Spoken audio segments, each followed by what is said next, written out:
తెలంగాణకు సంబంధించి పోలీస్ ఉద్యోగాల నోటిఫికేషన్ పై మనకు తాజా సమాచారం అందుతుంది. ఈ మేరకు అధికారంలోకి వస్తే 2 లక్షల ఉద్యోగాలను 1 సంవత్సరంలోనే భర్తీ చేస్తామని కాంగ్రెస్ పార్టీ ఎన్నికల్లో హామీ ఇచ్చింది. ఈ నేపథ్యంలో ఉద్యోగాల కోసం నోటిఫికేషన్లు ఎప్పుడెప్పుడు రిలీజ్ అవుతాయా అని ఆశగా ఎదురు చూస్తూ ఉండగా మనకు ముఖ్యమంత్రి రేవంత్ రెడ్డి గారి నుంచి మనకు ఒక పోలీస్ డిపార్ట్మెంట్ కి సంబంధించి ఉద్యోగాలకు రిక్రూట్మెంట్ నోటిఫికేషన్ త్వరలోనే విడుదల చేస్తామని, దాదాపు 15,000 పోస్టులకు ఉద్యోగాల భర్తీ చేపడతామని ఆయన అయితే తెలియజేశారు.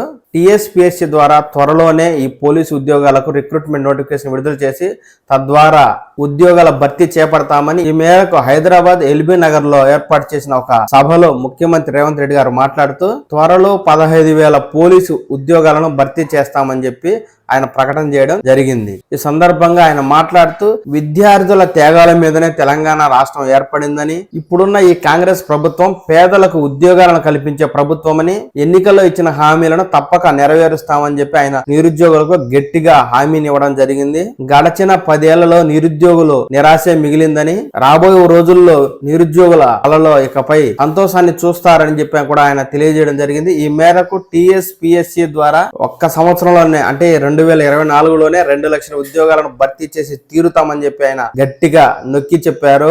ఏదేమైనా గత 10 ఏళ్లుగా సరిగ్గా రిక్రూట్మెంట్లు జరగక నిరుద్యోగులు నిరాశలో ఉన్నారు. ఇప్పటికైనా ఉద్యోగాల నోటిఫికేషన్ విడుదలవడం ద్వారా తెలంగాణ రాష్ట్రంలోని నిరుద్యోగ యువతకు ఉపాధి లభించి తద్వారా వారి జీవితంలో మంచి రోజులు రావాలని ఆశిద్దాం.